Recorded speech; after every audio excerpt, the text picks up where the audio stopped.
and understand what the goal of the Motorsports Research Center is, because I have boxes full of stuff that need to be someplace. Maybe the Research Center is exactly the right place. So pouring through the boxes, I probably have way too many slides to show you. You're going to throw me out of here. But 55 years in the right seat, I call this. Sometimes the right seat was the wrong seat. Sometimes the right seat was upside down seat. And rallying in England, sometimes the right seat is actually the left seat. But this is my crazy experience in this sport. So people say, how did I get started in this? And the answer is my brother had an MG, and I was 16 years old. And the deal was, if I maintained the car, I could drive it. So I had it out on Woodward Avenue in suburban Detroit one night, and there was a parking lot of a supermarket full of other sports cars. What could this be? This was worth checking it out. I said, what are you guys doing? I said, we're having a rally. What's a rally? That was the beginning. So I went and found a friend. We went on a rally. We got the electrical system wet. We spent all night in the woods. It was a hell of a lot of fun, and I haven't stopped having that much fun since. So one of the things that was unusual about Detroit, and Scott said so in his little presentation, was at the time, and this is 1962, was there were a zillion sports car clubs. Just some of them. I mean, every mark had a sports car club. And every sports car club did rallies and gymkhanas and some kind of monkey business with their cars. There was a weekly motorsport column in the Detroit News that listed all the events for the weekend. And any weekend, there was at least one rally, sometimes two rallies. So you could go on a Corvair Club rally, or the Volkswagen Club, or the SCCA had rallies, or Porsche Club. There was, if you wanted to go rallying, the opportunity was there. So I was in high school, and we had no money, and my brother, he traded the MG for a TR4, and he wouldn't let me drive that because I ran it into a wall early on in its life. So a pal and I started buying $50 cars out of the want ads of the Detroit News. 4 CV Renaults were good. We had a Hillman Husky, and we ran as many rallies as we could possibly run to learn what this was all about, starting with pencil and paper and Larry Reed's rally tables and blah, blah, blah, blah.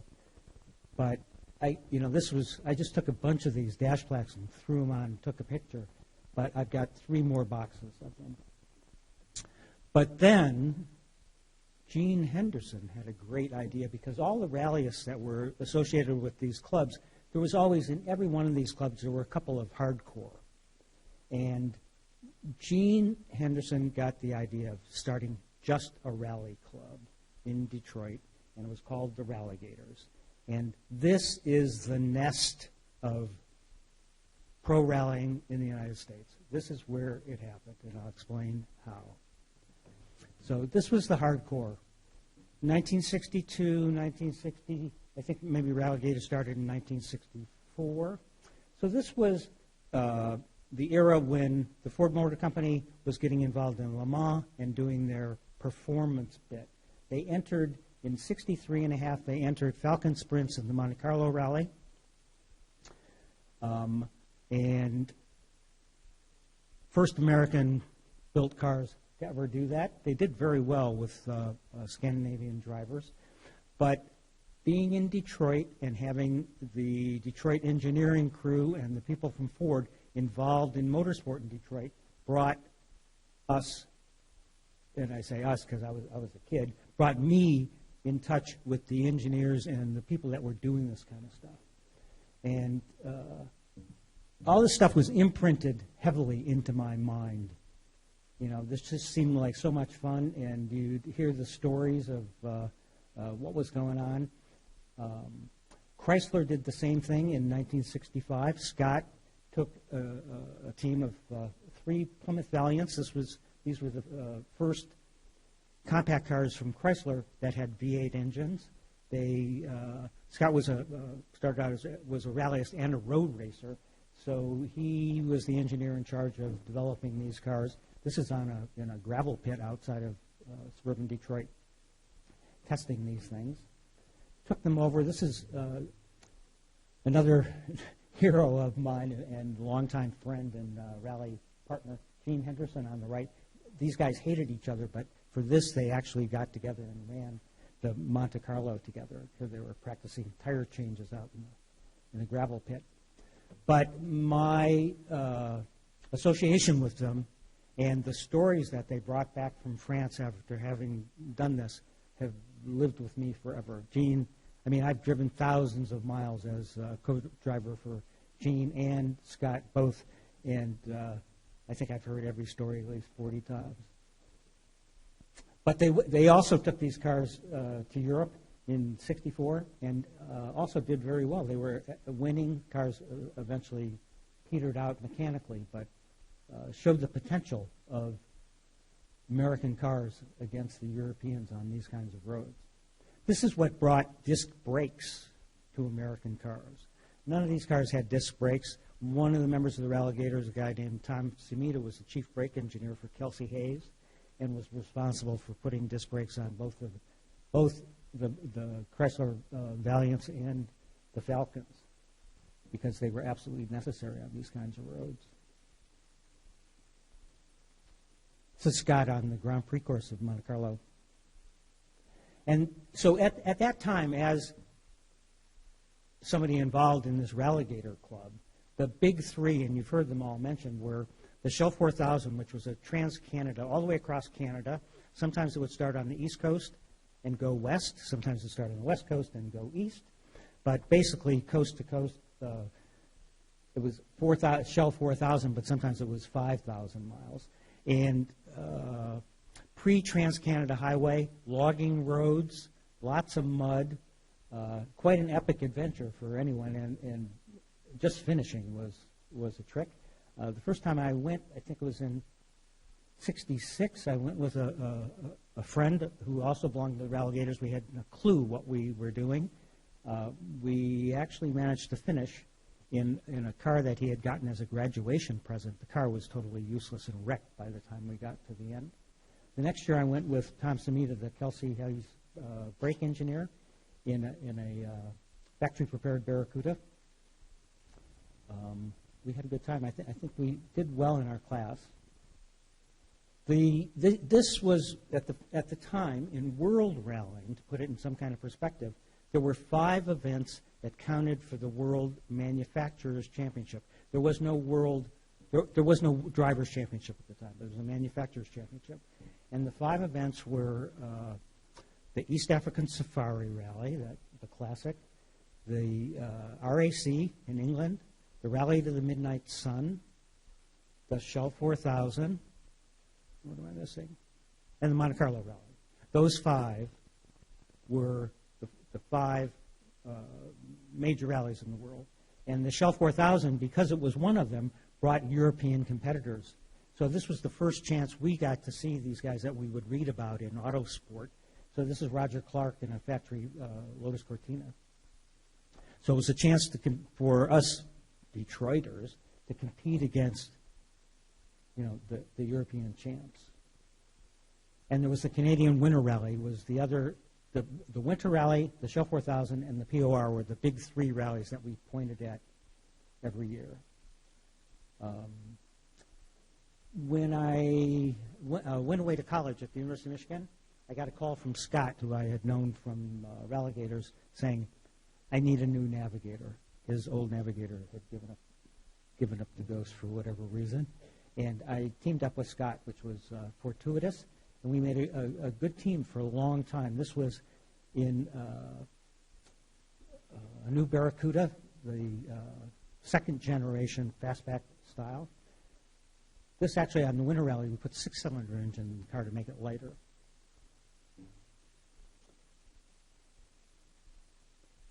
Oh, what's this doing in here? This was for Bob. So he said, remember the Great Snow Rally? And I said, yeah, I think so. And the other day I was looking on my dining room table, and underneath this thing is a trophy with the Great Snow Rally, 1968. I'm sorry he's not here to see it. We finished first overall, first equipped. Western New York. Thank you.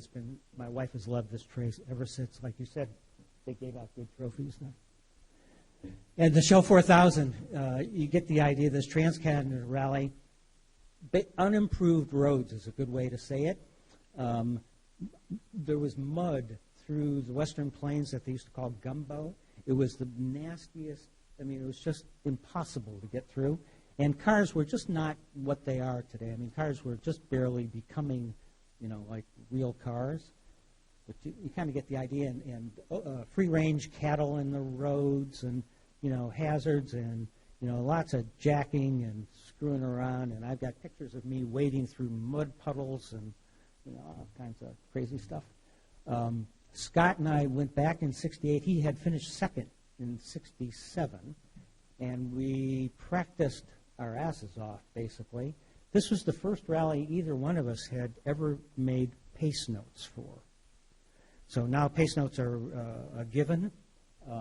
But we went out 2 weeks early before the rally and ran every possible road that we thought could be used as a special stage and made pace notes. Why would you do such a thing? Well, the problem was that the competition, which in this case happened to be Paddy Hopkirk and the British BMC team in a Mini, because of the rules of the rally, we had to do all the stages 10% faster than they did because there was a penalty for displacement. So in order to get the same score on any stage, you had to go 10% faster than the Mini. Anybody who runs special, pro rallies today, if you're 1% faster than the guy you beat, that's fast. To beat somebody by 10%, I don't care what you're doing on mountain roads, that takes a heroic effort. And we figured the only way we were going to be able to do that was with pace notes. So as far as I know, this was the first time anybody ever used pace notes on rallying in the United States. Anyway, the result was we beat the Rambler team, we beat Hopkirk and Carey. He actually ultimately was forced out of the rally because he had cooling system problems and wound up putting a radiator, an extra radiator, which violated the rules. It was thrown out. But there were people from all over the world on the rally. Dotson, these guys were from South Africa. We worked hard. The car did well. We got to the end. We won, which was quite an accomplishment, especially for Scott, who had developed this car brilliantly. So pay attention to this picture. One of the benefits of being part of the Chrysler team was that I had a duplicate of this car that was my own, and I ran it on a whole series of SCCA national rallies for a couple of years. Then, to put things in context again, this is a picture of Andrew Cowan and a Hillman, what do they call it? Hillman Hunter. European rallying at this time was becoming much more professionalized, and the London Daily Express newspaper sponsored a rally, London to Sydney Marathon, which created, everybody in the rally world was entered into the rally, and these guys, Cowan, Brian Coyle, and Colin Malkin, pay attention to that name because he comes back later in this story, crewed in a Hillman Hunter, which was reinforced in 1,000 ways, and they won the damn rally. The reason I bring that up is because, see the Pentastar on the door? Chrysler bought Sunbeam Roots.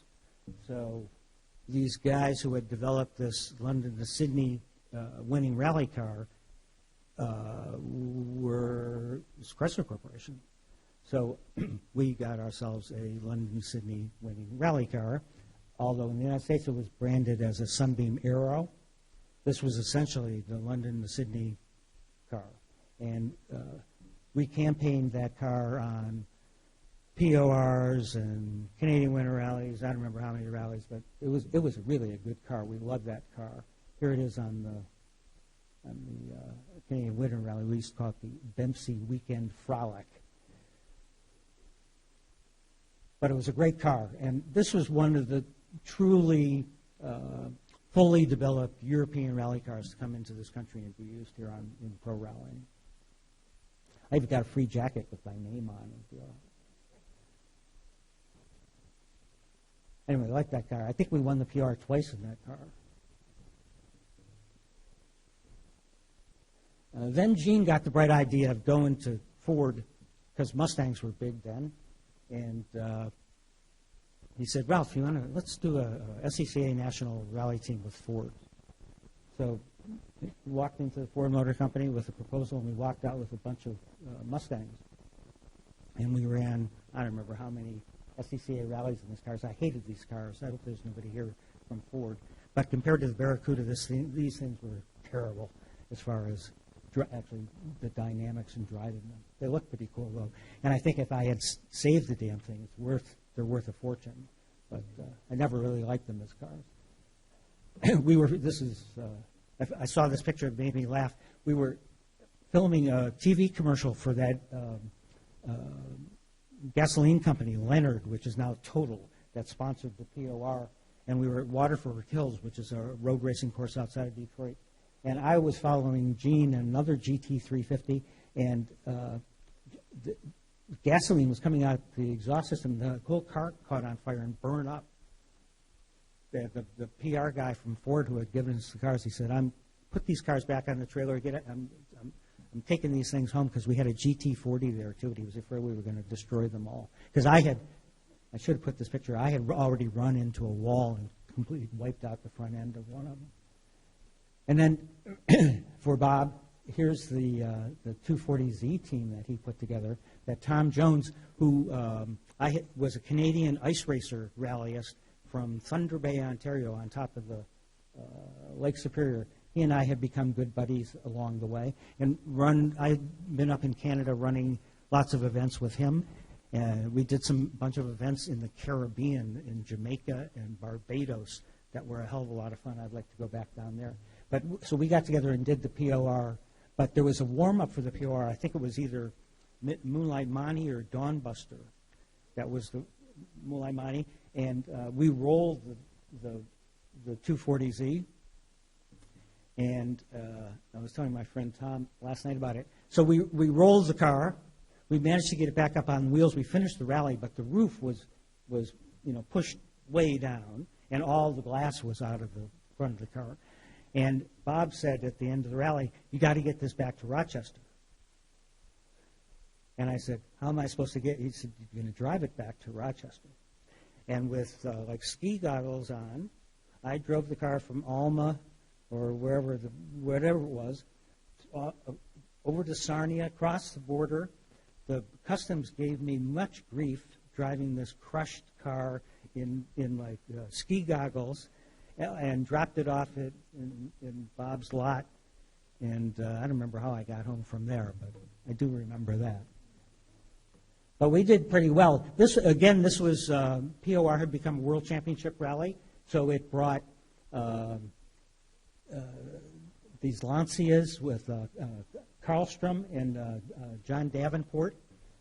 Remember that name. He comes up later again in this. There were Polish Fiats. I don't remember that. But there was because this was the only North American rally on the World Rally Championship Tour. Normally, they wouldn't have sent a lot of cars, but I can't remember what the struggle was at the end, but they were all fighting to actually win the championship, so it was worth them to bring the cars to the United States. But they have lots of stories about bringing their Italian cars and their European sense of what you can do on a road to northern Michigan, and the sheriff could tell you a lot about it.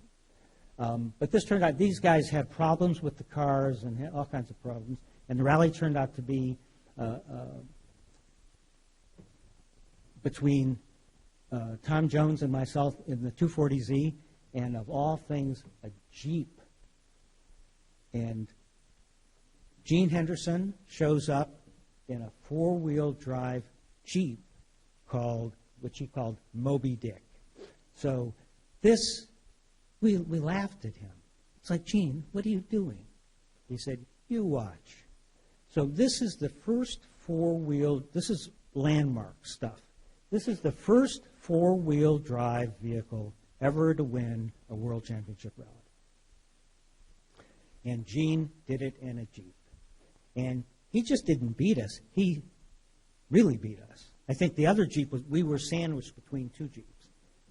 And we were fast, but he was faster in this Jeep. He could see over the hills and lumps. He could absorb these are very rough roads. And it was muddy and nasty, and he and Kenny pulled it off in the Jeep, and it's like everybody said, four-wheel drive, are you kidding? And turns out he wasn't. So big Jeep surprise in the woods. But this is a landmark. You know, if you look at the history of pro rallying, four-wheel drive, this is it. This was the first one. And then they banned it. But it came back.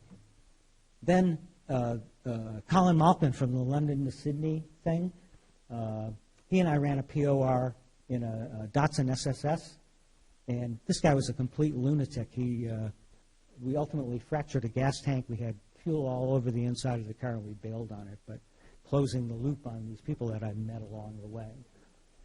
So I had gotten married. My children were born. I was starting a business, and I disappeared from the sport for, I don't know, about 10 or 15 years, and then must have been around 1988. My wife, Judy, says, I think Gene Henderson's on the phone. Uh-oh, trouble. So Gene managed to coax me out of retirement, and we started doing a bunch of rallies. I can't remember which ones. And then he got some sponsorship from Subaru to do the Alcan 5,000-mile rallies from Seattle all the way to as far as you can go, and then even farther on the ice. So we did, I don't know, 2 or 3, maybe 3 or 4 of these for Subaru, winning a couple of them. Gene was a madman. That other guy there is Jack Christensen. Any of you who know anything about TimeWise rally computers, he's Mr. TimeWise. But if you ever have a chance to drive to the Arctic Circle, I suggest you do it.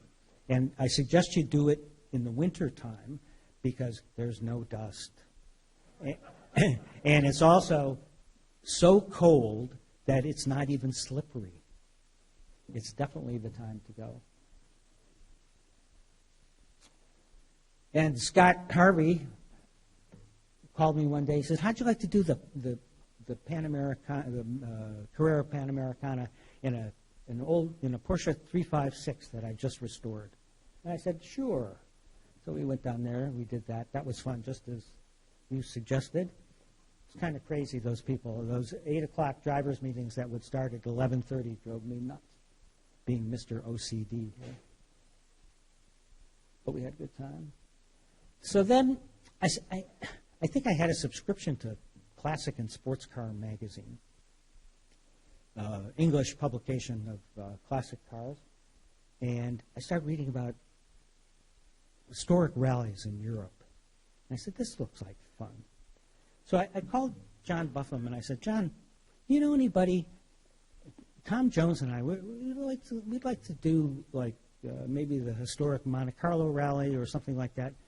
Got any ideas of where we could get a car? And he said, you should talk to David Sutton. I said, yeah, David Sutton. He said, yeah, he's a bit of a bullshitter, but he really sort of knows what he's talking about. So I called David Sutton. Here's a picture of David.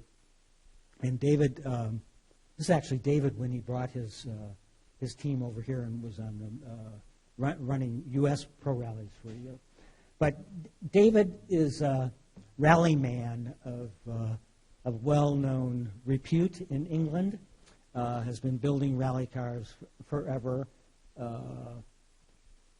ran the Ford Escort team that won the World Championships with Hannu Mikkola, has built, these are all escorts that were done for the London, the Sydney Marathon Rally revivals. Guy builds incredible cars. And he also had, unfortunately this collection's been broken up, he had a collection of the most amazing rally cars from the beginning of time that you ever saw. I used to go in here and just sit for hours, go from one car to the next. This is like every Audi Group B Quattro, like from 1 to 10, every iteration. There's that monster, I don't even know what they call it. But he had so many incredible cars. Here's a picture of David with his arm around my wife. I have to give credit to my wife someplace in here because she's been so patient and willing to let me get involved in this insanity. So we got a Mini from David, really nice 1275 Mini in really nice rally trim. And Tom knew Minis from his ice racing days, and we went on we did the Monte Carlo Rally History. And it snowed like crazy, and like Gale's, where's Gale? To get up the hills, I had to sit on the hood and hold on to the windshield wipers. Bad snow tires for these cars. But we had a ball, and I was hooked. I was definitely hooked. The roads were great. The food was great. The navigation was a lot of fun. It was tulips, or it was maps, plot your own way. It was just the kind of thing I like to do. The route directions are unusual in the way they're given. They give you either intersections or towns and tell you the route that you leave. So given 40 pages of this, you have to plot your own way on the map, which makes it always fun. And we actually got to Monte Carlo. I remember rebuilding the car every night and breaking odometer cables and electrical problems and I don't know. But we got there, and you come over the last mountain ridge out of the mountains and out of the snow, and all of a sudden it's 65 degrees and you're drinking beer on the waterfront. So we decided, well, we got to go back again. So the second year, but we weren't going to do it in a Mini. So we got Lotus Cortina. Nice car. Always liked these cars. More power. Proper rally car. This is what I was talking about, drinking beer at the end. This is Tom and the service crew who has been patient. And the service crew you should have a whole conference about service crew stories because, like you said, it's a harder job to be the service crew than it is to be the rallyist. But Tom and Gareth Williams, Gareth's a Brit who's been on endless events, and Tom sitting back there has also somehow managed to find us in the middle of the night with exactly what we need. What was interesting about this, they don't do this anymore, but let me give you a bit about the Monte Carlo rally. I'm not sure exactly, but I think the first Monte Carlo rally was in 1906, maybe, something like that. And it's run continuously since then. It's unusual in that it has many starting places. And depending on the year, it might have 5 starting places. It might have 7. One of the starting places might be Moscow. One of the starting places might be Oslo, might be Glasgow, might be Reims, France. All every year it started as a way to bring tourists to Monte Carlo, and it's been going like that ever since. The basic format is that there's what's called the concentration. So wherever you choose to start, and this year, I think it was maybe Athens, Barcelona, Glasgow, Helsinki, someplace in Scandinavia, Bad Homburg, Reims in France, and you could start in Monte Carlo. And the route wanders around so that basically everybody roughly goes the same distance for a couple of days, and you all converge at a spot in France, right at the Ardennes. And from there, there's a day's worth of special stages that run to the west, and then the next day you run to the east, and then the next day you go to the south, and then eventually you wind up back in Monte Carlo, and then the last night of the rally is up in the mountains above Monte Carlo on the famous Turini and those stages.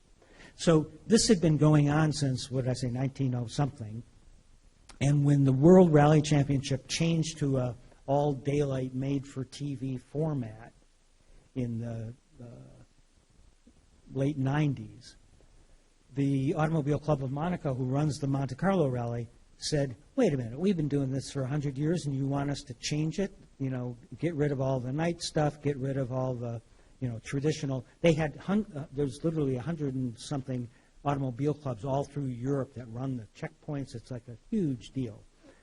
And they said, we're not going to give this up to just so you can put the rally, you know, we want to be part of the World Rally Championship. So, listen, what we're going to do is we're going to have two rallies. We'll have the made-for-TV World Rally Championship event, which you can, you know, would be only daylight only and 2 day, you know, exactly blah, blah. But we're going to keep the traditional rally like we've always had it, except we'll make it for old cars. And that's what they've done. So the Monte Carlo Historique is the traditional rally, continued to be run the way it had always been run, while the World Rally Championship is a new format rally. And John Buffum, who I've been running the rally with, he kids the French. He says, when they talk about the difference between the two, he calls the Historique the real one. And they say, no, John. He says, yeah, that's the real one. Anyway, this first year that we did this, the WRC rally and the historic rally ran together. Some historic rallies do that. The Circuit of Ireland rally does that, and it kind of works. But in France, so this year they had 100 WRC cars and then 350 historic cars. So that's 450 cars a minute apart and 1 million spectators in the mountains. It was crazy, totally crazy. But so they only did it this 1 year, but the result was Tom and I, we finished third in that Lotus Cortina out of 350 cars, which was pretty good for a couple of North Americans who didn't know what the hell was going on. But one of the fun parts was we got to go up to the palace and get our trophies from Prince Rainier in the traditional fashion. So I had this big cup like you win for winning the Monte Carlo Grand Prix. They give the same trophy to everybody. And Tom and Gareth again in the trusty Ford Explorer, the only Ford Explorer in France at the time. And John Davenport. Remember Davenport in the Lancia back at the POR? So John Davenport, who is a world champion co-driver and journalist, put on a great rally in Spain called the Targa España that we did. And the reason I bring it up, not only was it a great rally, unbelievable roads. These are roads. All those lines you see on these rocks, those are roads. But we had a great time. Tom and I did it again in the Lotus Cortina. One of the things about European rallying is that there are two things that are a lot better: the roads and the food. Oh, what's this? We're back to the Barracuda again. So we've been doing these historic rallies in British cars. And I'm thinking in the back of my head, wouldn't it be fun to bring an American car over here and show these guys what, Scott Harvey tried to do in 1964 but never really had a chance? So I set to work, and with the help of my friends, and a lot of parts out of Scott's garage, which he had hung on to, and the guys at Vermont Sports Car, we put my Barracuda back together again. Actually, we took it completely apart and put it back together again. This is the original transmission out of the lightweight aluminum transmission out of the original Shell car, upgraded for fuel cells and stuff. put it all back together. This is at Timmy's spot. Remember when we brought it out to test it first time? Where'd you go, Tim?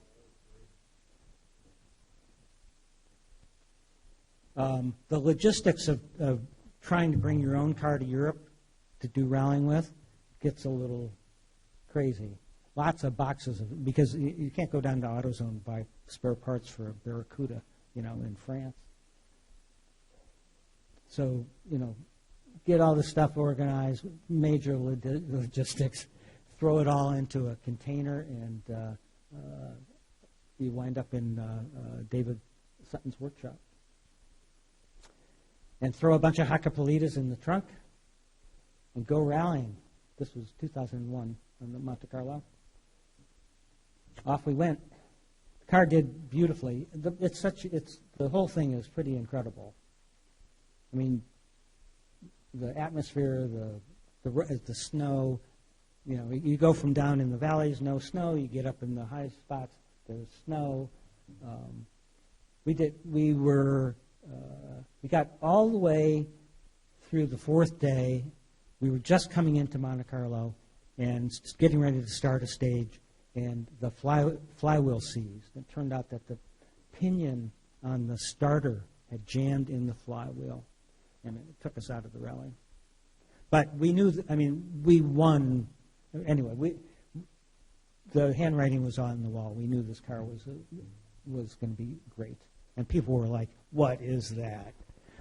Plus, Tom will attest to this, that you drive a bright blue, petty blue Barracuda through France, and it's as exotic as if you had the wildest Ferrari. Nobody has ever seen this. It's like, what is this car? So about this time, John and I realized that, this is John Buffum, realized that we were really the only truly obsessive Americans who were into this stuff. So we decided we would team up, which was a good idea.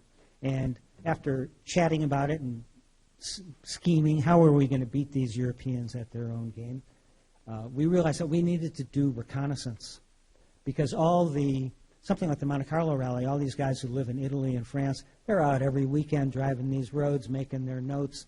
Here you can't expect to fly over 2 days before the rally and compete with these guys. And the Italian Car Club from Milano has 43 service cars out there, and who knows, making ice. Anyway, so we kind of upped our ante and we started doing recces, as we call them. So this was one of our recce cars. So we go over and we rent some rental car, and I throw some odometers on it, and off we go. So why do you do this? Look at these roads. Those are roads. It's just so beautiful. So much fun. So John is a Porsche guy. He says, Barracuda? I don't think so. So we put the Barracuda aside, and we got this 911 from Fran Tuthill. And we went back to Monte Carlo, sort of more prepared than we had been. The competition is pretty keen. These guys are very serious about this rally. I don't know how many Stratos. One of the joys is being able to follow one of these things on the rally. I don't care what car you're in, but incredible cars. And where's Walt? Eat your heart out, Walt. More Alpines than you could imagine, right in front of the casino. And so anyway, off we went. Snowy, which is good for John. Again, flying through town. This is actually a stage through the town. These guys are standing there. Just to address, this is all old school, analog stuff. This is what I've got on my lap. Okay, I've got it's just like you were saying, a Curta, a Twin Master, and a good Heuer watch. That's it. This year, they actually allowed computers, which is a disaster, and they've decided no more. But for all the others, this is my kit. Anyway, we got to the end. We finished second. These guys, some Norwegians, beat us by 7 seconds or something. It was maddening. but we did finish second. That was pretty good. Then the next year, I convinced John we got to try it with the Barracuda again. So off we went. This is on a recce. You can see these roads are marginal, huh? That's a guardrail, or what's left of a guardrail. One of the fun things of doing the recce's is you can actually stop and look and scare yourself. You know, when you're in the rally, you don't have time to actually look. The damage on the doors where a deer ran into the side of the car in the middle of the night.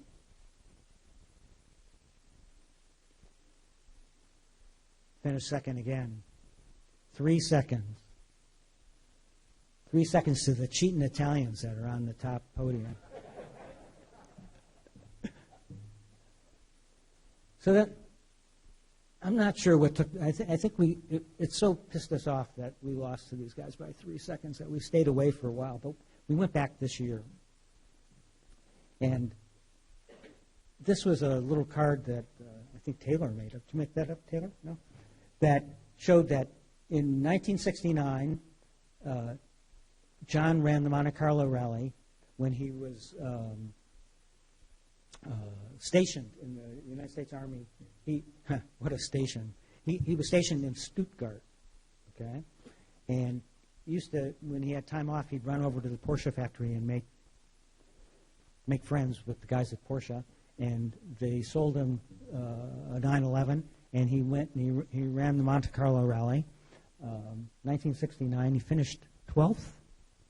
12th, which was the highest ever done by an American. He basically, and I have a letter from Vic Elford saying that John basically tucked in behind him and followed him all the way to Monte Carlo. But hey, whatever works, you know. So John really wanted to go back this year, 50 years later, and in a similar 9/11, you know, to celebrate that. So that's what we did. So we got Fran Tuthill again to give us a 9/11, and we went, and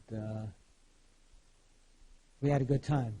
The bad news is that John got I don't know what kind of disease, but he was completely out flat. He slept for about 30 hours before the rally. We literally had to pick him up and drag him and throw him into the car. He was completely, and it snowed about 18 inches, and the car got sick, and it was a complete disaster from the point of view of competing in the rally. But we had a great time anyway.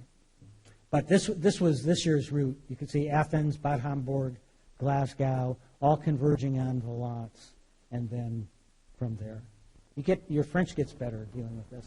The logistics are interesting. This was my movement sheet that showed, you know, where we were staying, and it gets complicated. But again, it's worth it because look at those roads. It's just unbelievable. No roads like that in northern Michigan. And again, all, you know, map stuff. But you can see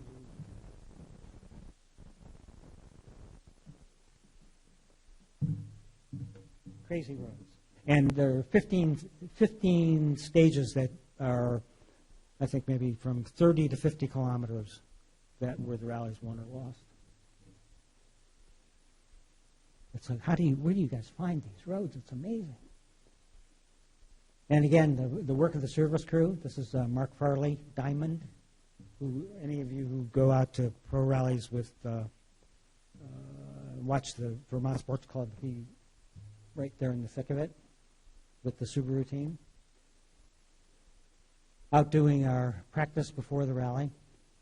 We went out one morning, and there had been fresh snow, and the photographer launched his drone and got this shot of us making fresh tracks up this col. It was beautiful, beautiful morning. And any of you know Mark Everett? He came along just for the hell of it, and we stopped at La Remise, which is like the museum of the Monte Carlo. It's a bar along the way that traditionally is a stop on the rally, and there's, you know, all this memorabilia. He was in heaven there.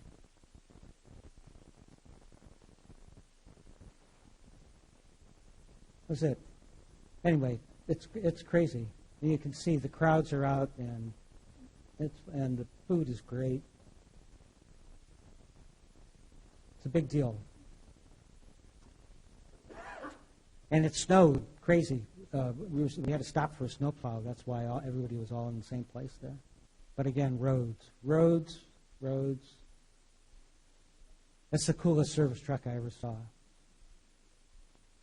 And the patisseries early in the morning, and more roads. These, where they built these roads along these gorges and ravines, carving them out of these stones. These are some iPhone shots in the middle of the night.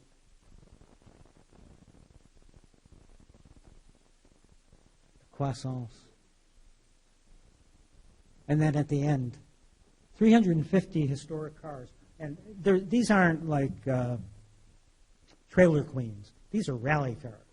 So if you're into rally cars, and to see them this year you could have all cars through 1979. So, from 1955, every iconic, and a lot of them original factory rally car. I mean, it's a real treat. And they really do a number at the banquet. They've even raised the game. They bring the car in, and it's crazy. That's my garage. Collection of plates. That's it.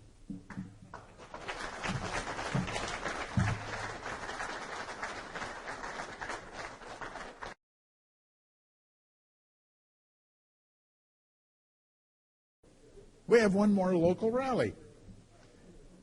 It's the STPR. And there is a very strong connection to the STPR with Bob Henderson. It was Bob Henderson and Bill Bell, a reputable businessman from Rochester and a practicing attorney, who went down to Wellsboro, met with the Chamber of Commerce, the Rotary Club, various civic organizations to convince them that we were not a bunch of Hell's Angels, that they didn't have to lock up their daughters, and got the program going. And it was noted that the biggest bank day in Wellsboro is usually the Monday after the STPR. So with that, one of the current organizers of the STPR is Meredith Croucher, and she has some speakers who will help her talk about the STPR, the Susquehanna Trail Pro Rally. Okay, I am now the former organizer. James Monks is the 2019 organizer, and he's at a rally. So I've stepped up. Just to let you know, the first time I heard about STPR, I had joined SCCA in 1979, and I started going to the meetings for the Finger Lakes region, and at every meeting there was this group of people that had these wonderful stories about competition in the forest. I didn't take up on that until about 2004. I worked at Watkins Glen, was my home track. I flagged. I worked race medical because I was a nurse, and just kind of lived my life. And then I became the regional exec for the Finger Lakes region. And lo and behold, in 2004, the SCCA decided to not sanction and insure rally anymore. And that was after I became RE, because the previous RE did a year and then had to step aside. So by default, as assistant RE, I became in charge. We invited Rally America, and we invited NASA Rally Sport to come in and talk to us about our options. We chose Rally America and had a pretty good working relationship with them up until about 2012. But going back, let's see, just some of the things we did back in 2004, that the volunteer registration was in a local network with people filling out papers and then volunteers typing everything into a database so that we could recover their information to send them for the following year. STPR at that time, the Finger Lakes region also held a charity rally, which they did for a long, long time. The STPR maintained its endurance schedule with competitors completing the rally within 24 hours. So in 2005, Finger Lakes STPR Motorsports was formed, and Bill Bell was instrumental in that. He was a lawyer, former rallyist, and a region member. To this day, the management company is still a wholly owned subsidiary of the Finger Lakes Region SCCA. And I went to a national convention and talked to someone that was on that board that made the decision, and he said, great, because that's what we wanted everybody to do. But they never told us that. We had to figure it out. Let's see. 2005, we also changed our headquarters from, well, we moved around quite a bit for 2005 to about 2008. We had our headquarters at the Chamber. We had our headquarters at the local airport, the Johnston, Tioga County Airport. We had a steady entry base at 70 cars, just about. Sometimes it was less, sometimes it was more. In 2007, we started doing an online entry with Rally America taking the information. In 2008, we moved to the Tioga County Fairgrounds, where it's been headquartered today. STPR in 2008 became a 2-day rally because we were out in the woods too long. And that came because the drivers, the competitors, were asking for it.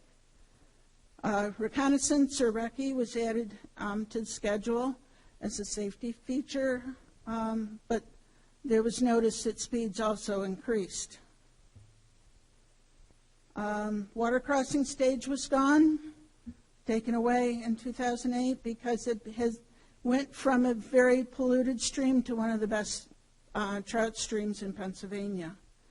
So we added a super special stage at the fairgrounds, and we turned it into a revenue stream. And also, James was instrumental in getting Waste Management to allow STPR to run stages on their property. They even created roads where there weren't roads, and we're still running there today. They are our title sponsor, so it's the Waste Management, STPR. We introduced in 2012, we did a lead follow recce because we were afraid for the forest stages if people were caught speeding, they would shut us down. When you work with a government entity, you play by their rules. So we introduced open recce on the waste management stages and kept the forest at lead follow. Now, if you know any kind of a car competitor, they want to go fast. The speed limit on the forestry roads is 25 miles per hour. So that's why our fear. In 2016, things changed. We had a meeting with a Subaru representative after 100 Acre Wood in Missouri, and he discussed his issues with Rally America, and we discussed ours, and it was about this time that ARA became an entity, and thanks to Tim, it really got off the ground. We had 46 entries the inaugural year for ARA, And unfortunately, we lost money, and that's the way the last 5 years have gone, just about. But new technology, we used EasyTrack for the first time to monitor the progress of the rally, and it's really interesting. And ARA is taking that further, and it's going to become part of the scoring program minus any penalties, so that instant scores can be given out, because we live in an instant society now. 2018, USAC bought ARA. I see a lot of good to that. They wanted us to add side-by-sides to the competition possibilities, but we had no takers at STPR that year.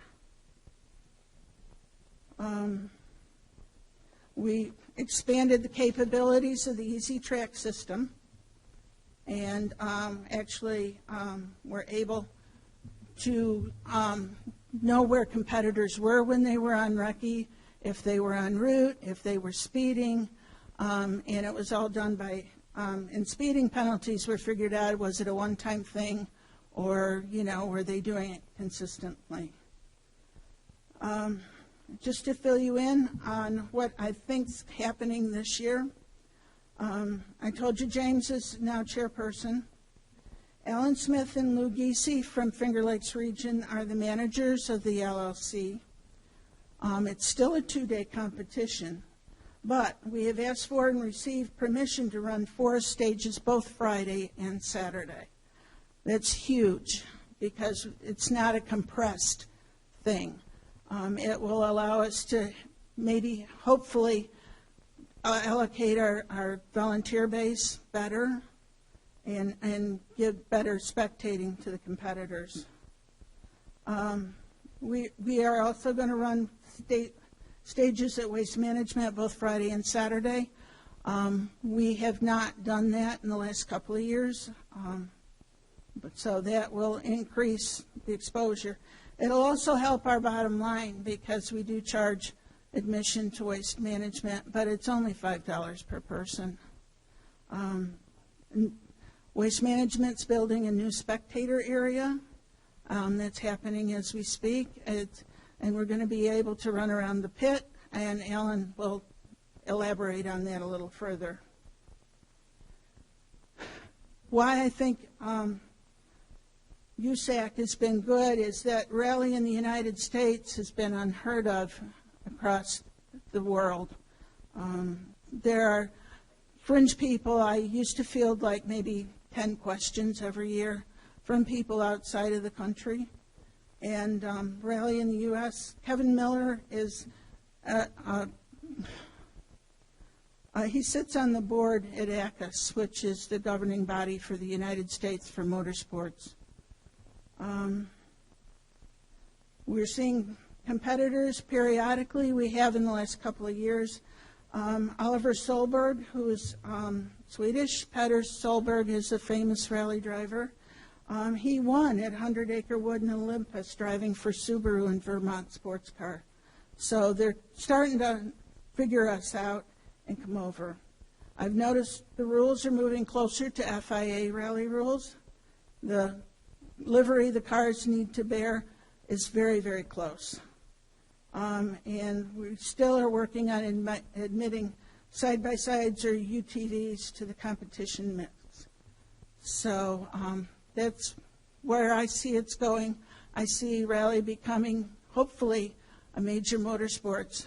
So when we finally got cable at our house, the first thing we watched was STPR, and I wasn't even involved in it. So, and sorry if I sound a little shaky. My background is I teach and talk to people one-on-one, so big rooms intimidate me.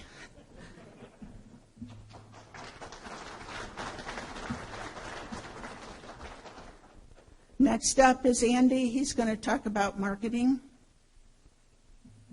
I'll be fairly short, but I do want to, one of the advantages of running late in the program is you can comment on other people's speeches.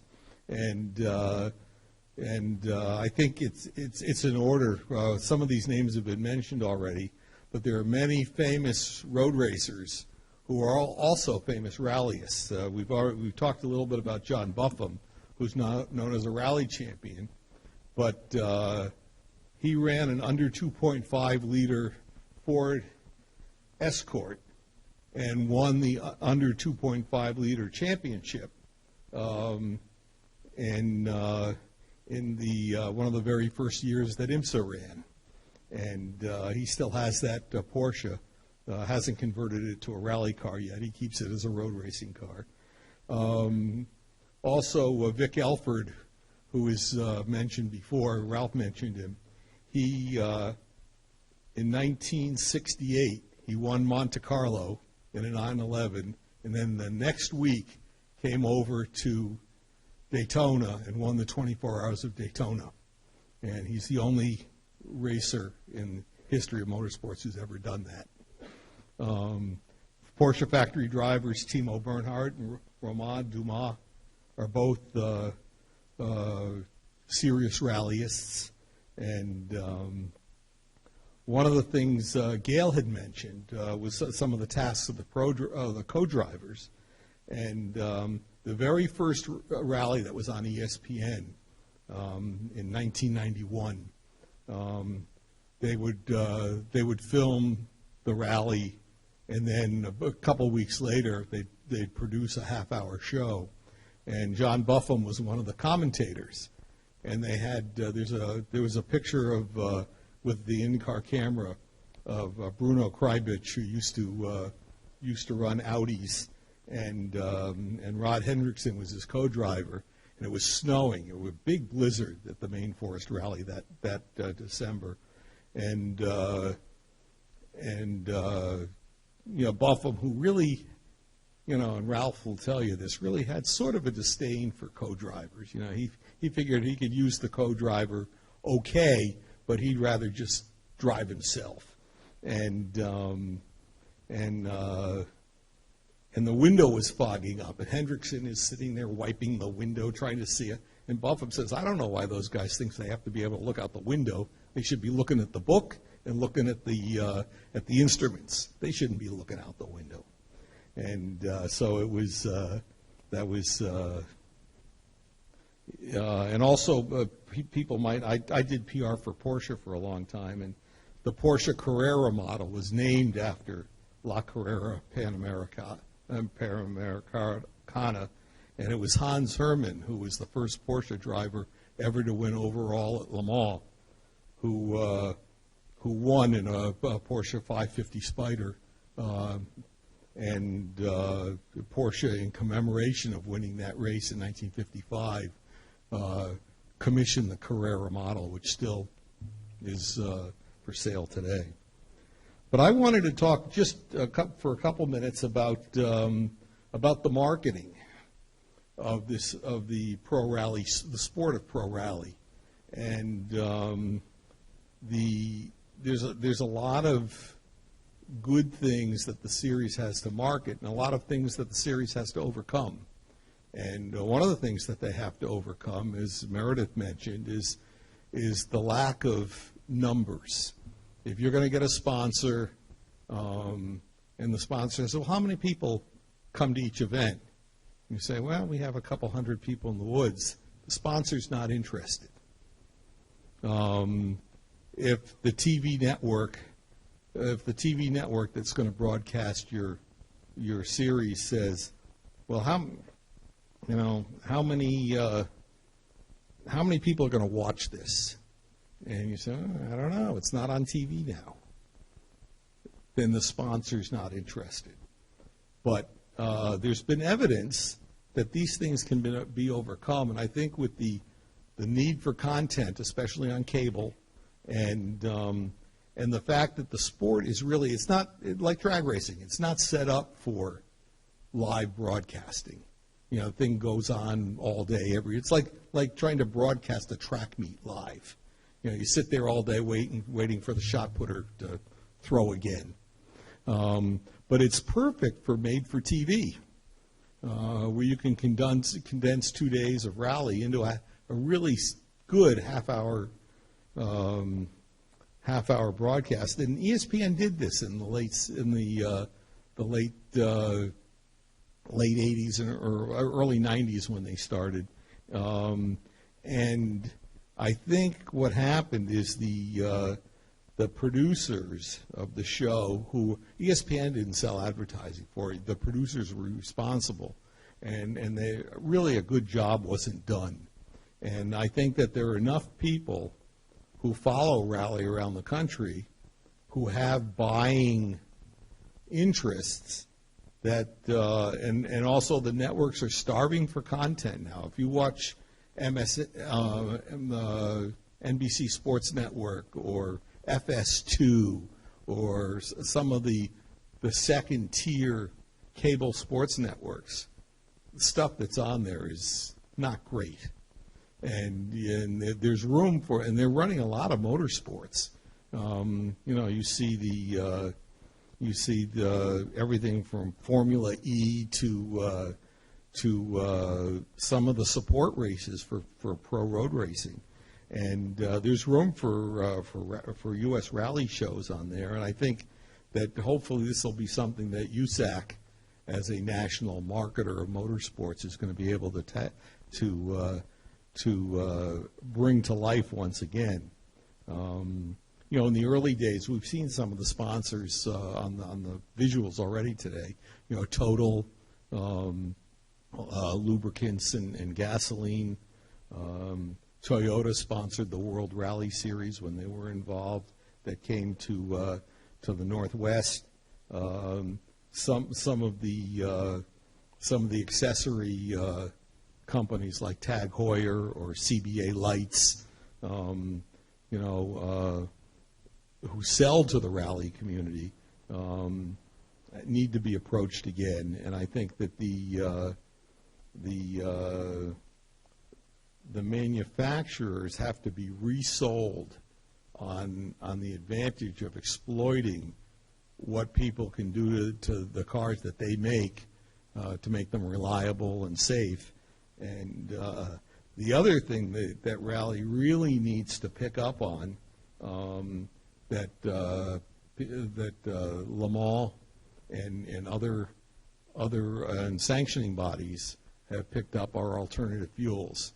And I think this will be a growth area as the manufacturers begin to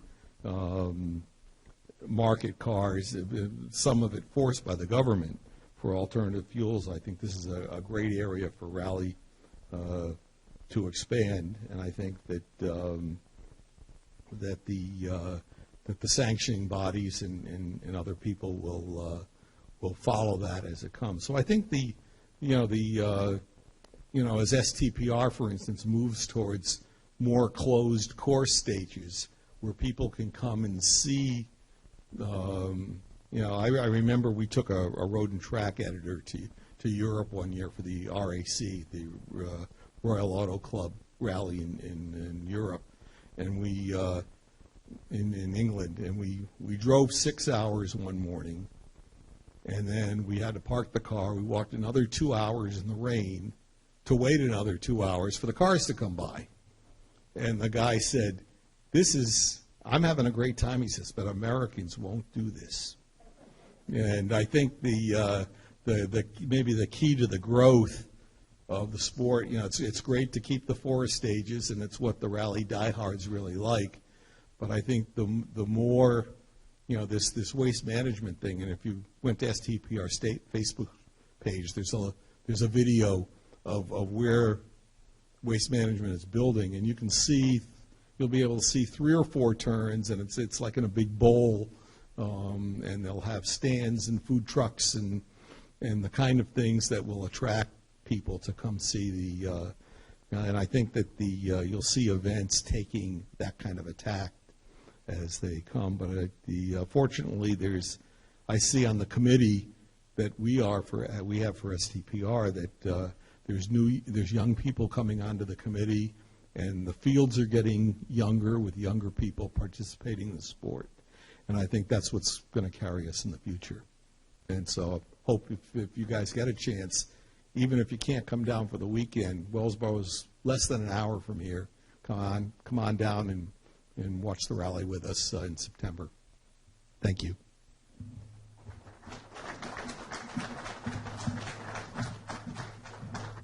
Okay, so I got 2 minutes left in a 3-hour program. If I talked to a couple of the organizers of this event in the beginning, and we talked about time in general. And one thing the rally does is, it's been repeated. There's been stories. There's all kind of anecdotes that come out of this. Rallies, you get them up here. I'm one of them. You almost can't get us to stop. I promise to go quickly. My name's Alan Smith. I'm the rally master, or the clerk of the course for STPR. STPR it's a really cool event that's only about an hour away from here. It's something that's evolved over the years, and basically I just want to go through a few items, with regards to the event. For history, it was started by the Finger Lakes Region rally program, kind of evolved, from a bunch of these activities, the things that you've seen everybody else talk about, the historic events. The first event was in 1977. I wasn't there, but I wish I was. It's the longest continuously running motorsports event in Pennsylvania. And, as Meredith said, we've gone through several sanctioning bodies, SCCA, Rally America, and now ARA. It's still the same core event, although we are evolving into what comes in the future. Real quick history of me, and this is sort of a chance to explain about volunteering. All of this stuff that you hear about drivers and events and crews, there's a lot of opportunities for anybody to come in and play. The videos that you see are cool. The going out and actually seeing the cars on the roads is a lot of fun. You'll drive 6 hours, you'll walk 2 hours, you'll wait, and watching those cars go through the corners in spots that don't look like they should be able to is really cool. So basically, I've been TSD rallying, time, speed, distance rallying. That's where a lot of these events started since '93, and that's really my main love. '93, in '93, I worked my first event. I worked as start control. Then I went into captain of the green. If you go down to STPR, all the cars line up around the town square. You can go up and touch them. You can get autographs. I ran that for a couple of years. I was the workers that put on the events. There's captains and co-captains that make the roads safe. I did that for several years. Then I went into chief of controls. In order for the cars to be able to traverse the event, we've got to have workers at all the intersections. You got to make sure that somebody doesn't wander onto the course. So I did that for about 5 years, and we actually have course opening cars. We have 3 cars that go through the event before we let the first competitive car go through, just to make sure everything is safe. Then I've been a manager, and then took over Rally Master duties in 2007. As far as Rally Master, basically you're kind of organizing the event, figuring out what the event's going to be. You got to manage the schedule, create the course. You got sanctioning body rules that you've got to maintain. Got to make it make sense for competitors, for workers, for spectators. You got to give them some place to go. You got to make it all work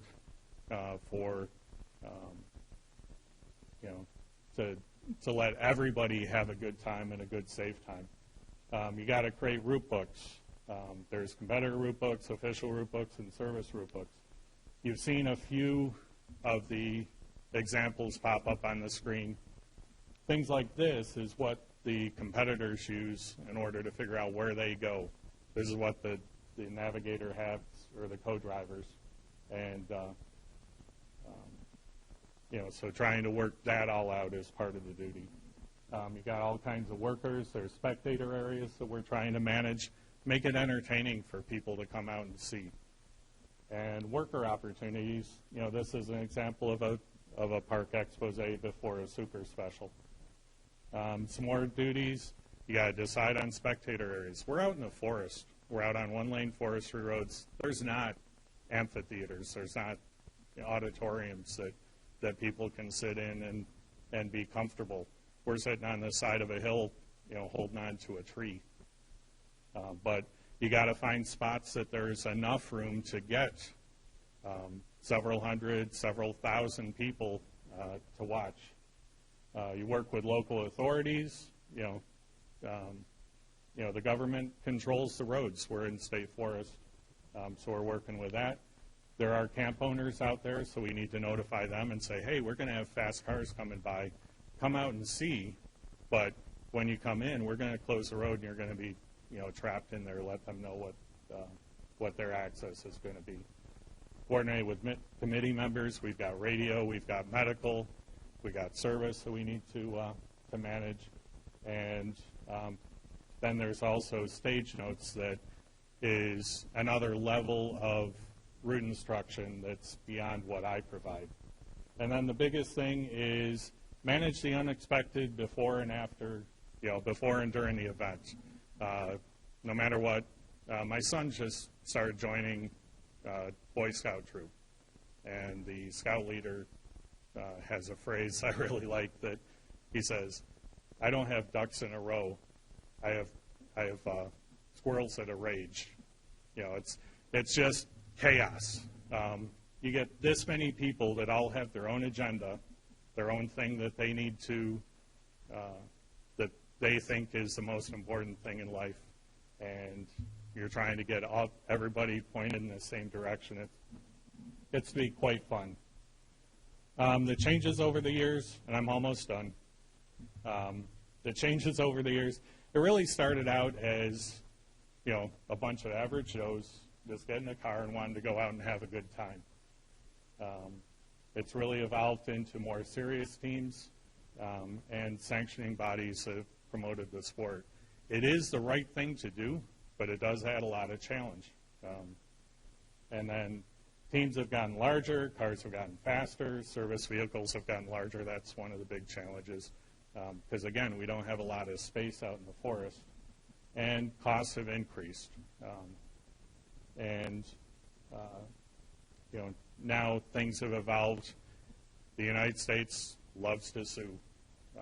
There's a lot of litigation that's in there, so safety has gotten into a lot more prominent into how this event goes, or how all of these events go off.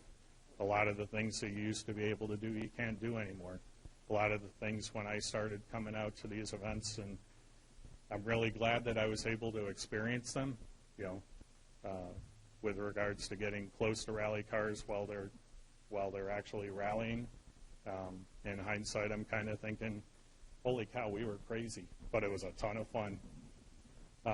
This is a shot you can kind of see. This is a super special that we've done for a number of years down in Wellsboro. We take over the fairgrounds, and you just get an idea of how many people, we do get. It is a lot of fun, and people are interested if they're willing to put forth a little effort into going out and dealing with the dust and the heat and the flies and all that. But it is a really cool time. What's coming? We're going to have more entertainment for the spectators. Meredith alluded to it. Waste Management, that's going to be my next slide. But Waste Management has been a great sponsor for us for our event. They have a landfill facility that's not too far outside of Wellsboro. And let's face it, nobody loves to have a landfill in their backyard. So as part of being a good neighbor to the community, and knowing that STPR is, the biggest banking day, of the year after our event, they got on board with us to help us promote the event. And they've been awesome. They have created roads. They've given us a lot of access. They give us no financial support, but they help us create a much better event.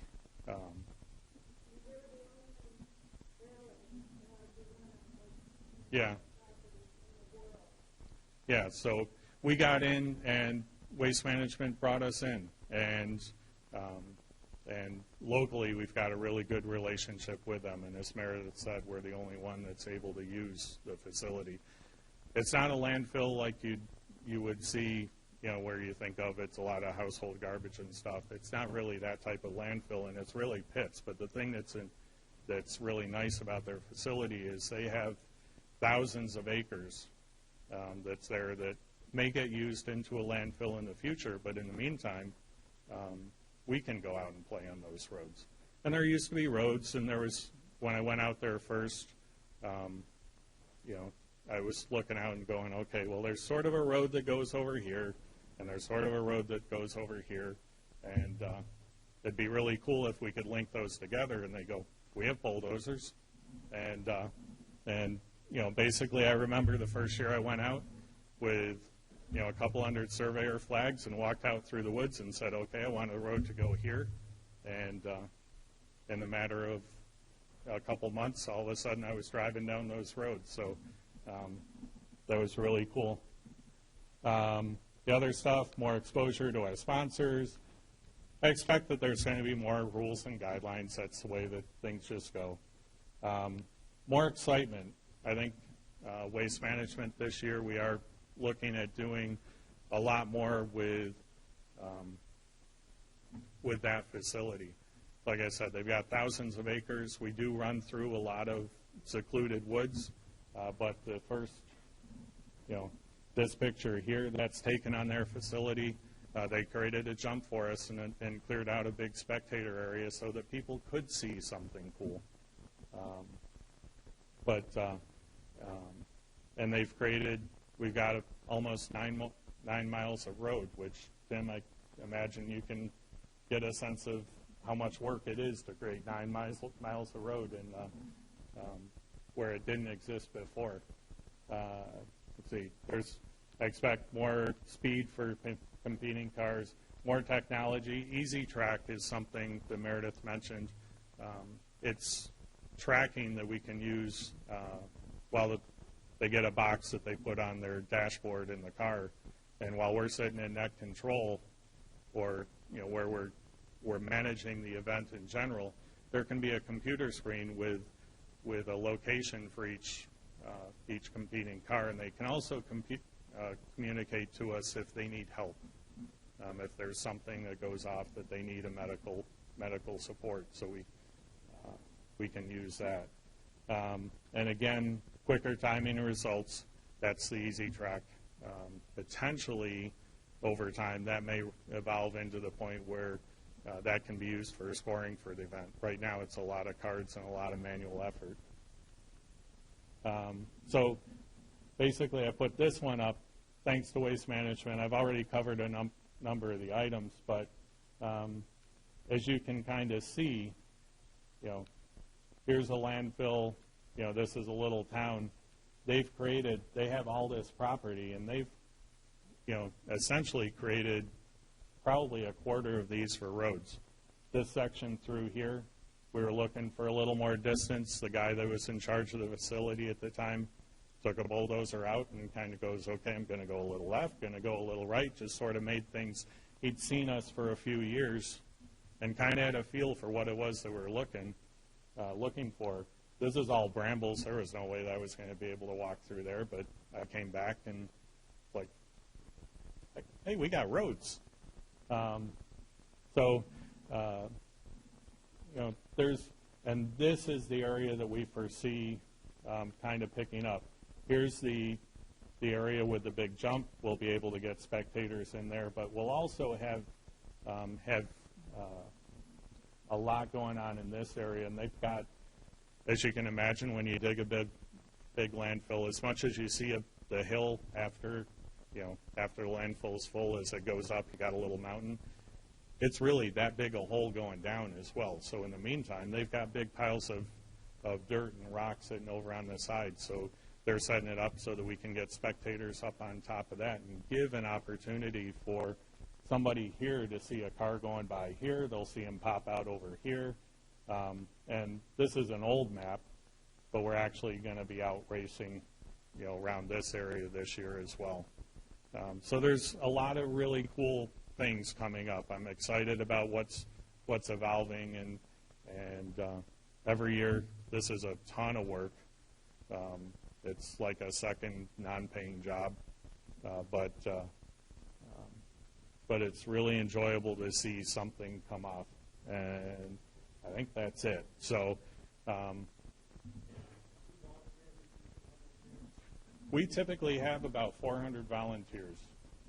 There's a committee of 34, is it? Okay. And, volunteers are, anybody that walks up that knows nothing.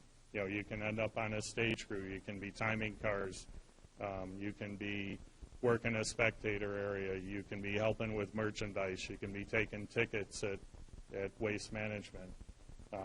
If you're a ham radio operator, we use that for communication at starts and finishes and spectator areas. If you've got any medical,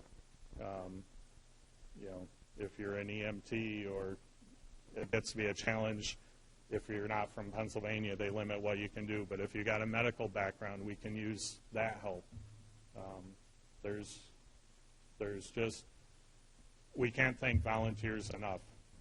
As you get, if you come out and volunteer, we do give you, some food, some perks, give you a T-shirt, and most of all, give you a good time.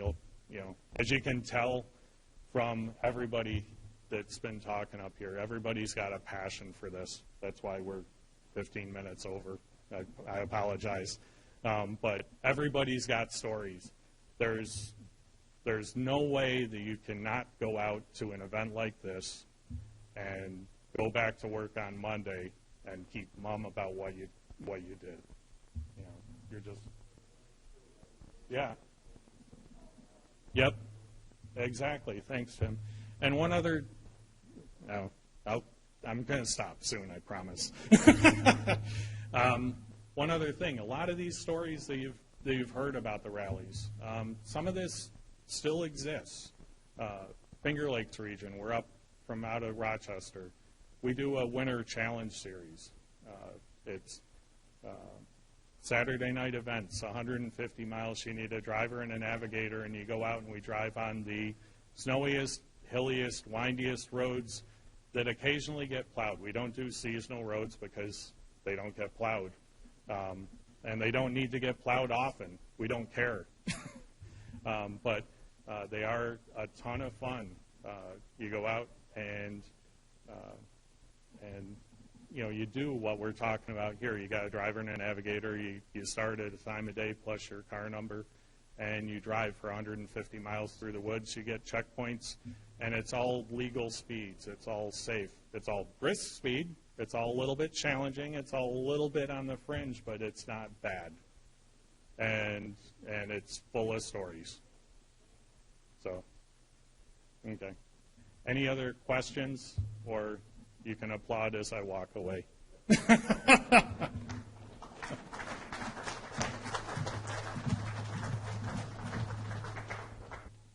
You'll be happy to know that's the last checkpoint.